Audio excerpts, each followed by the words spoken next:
By now, many of us, as professional sales consultants, have learned that we need to ask questions to determine a customer's needs and wants in a new vehicle. Asking the right questions will help you and your customer find a vehicle that best suits their lifestyle and their budget. There are also questions that you should avoid, questions that can actually harm your sales efforts. Some of these questions that I'm about to share with you are probably questions that you ask now, at least one or two of them. They may even be questions that you were taught to ask by your sales manager or previous training. Keep an open mind. Our business is always changing. The first question that we should avoid is when we're thinking about buying. Many of your customers actually want to buy a new vehicle now, but if asked, we'll give an answer such as, well, 2 or 3 weeks from now, later this spring, etc.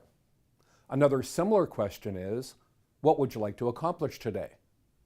Although this question sounds very professional, it leads to customer responses such as, I'm just looking right now, or we just want to get some pricing information. Remember, many new vehicle buyers have researched their vehicle purchase for up to a year before they visit their first dealership. When they come to a dealership, it's to complete their purchase, not begin it.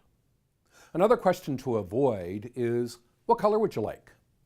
Although this question seems natural, it often leads your customer to choose a color that the dealership doesn't have or is no longer available. Even questions such as, would you prefer a light or dark color, tend to close doors. Asking for a color preference is the number one reason why dealerships are forced to trade inventory with other dealers to complete a sale, the dreaded dealer trade. If a customer is concerned or picky about the color, they will bring up the subject and tell you. You don't need to ask. They will either tell you what color or color choices they want or what colors they don't want. For many customers, color is simply not as important as the vehicle trim or features. On a similar note, another question to avoid is, what features would you like? This question can lead your customer to rhyming off a long list of features that may price the vehicle well out of their budget. Worse, many sales consultants will jump onto the manufacturer's website with their customer and build a vehicle using the build and price tool. This leads to the customer choosing a vehicle that is out of stock, difficult to find via dealer trade, doesn't exist, or is beyond their budget. A better question is, what are your must-have features? There's a difference between what your customer would like to have versus what they must have. Many of your customers are very flexible and would prefer to buy a vehicle that is in stock. In fact, over 70% of customers actually buy something a little different than what they intended once they visit the dealership. Now, this question will certainly raise some eyebrows amongst you. Avoid it if you can. Were you thinking about financing, leasing, or paying cash? There are many customers that will respond cash to this question, when in fact they're borrowing the money from a local bank branch, credit union, or utilizing their personal line of credit. The interest rates offered by your dealership will most often be better than what your customer has secured elsewhere.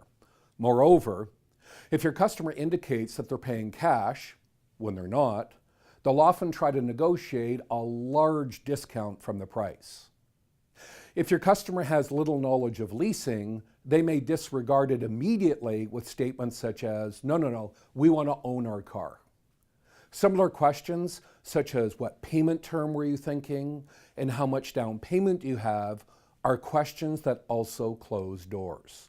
Try, if possible, to present both finance and lease options following your demonstration drive in the form of a proposal. Your proposal should also provide choices of terms and choices of down payments. Don't ask your customers to make these choices early in the sale. A restaurant doesn't ask a customer to choose their entree before they've seen the menu. Keep all options on the table. And finally, avoid the question, how much do you want for your trade-in? This may also seem like a polite question, however, it leads to an answer that is most often thousands of dollars higher than the vehicle's actual cash value. Customers are not experts at valuing vehicles and will simply turn to Kijiji or Auto Trader listings for guidance. These online prices are asking prices, not final transaction or selling prices, and also do not take into account the fact that your dealership will invest money to recondition the vehicle. And of course, in the spirit of negotiation, many customers, if asked, will suggest a trade-in value that is highly inflated to leave room for haggling. This can frustrate both parties. Your dealership has professional appraisers that are happy to appraise your customer's trade-in and make them a cash offer. Instead of asking customers to make offers, we should always make them an offer in the form of a proposal. Avoiding some of these age-old questions will offer a good start to ensuring that you sell an in-stock vehicle today. I'm Chris Schultes.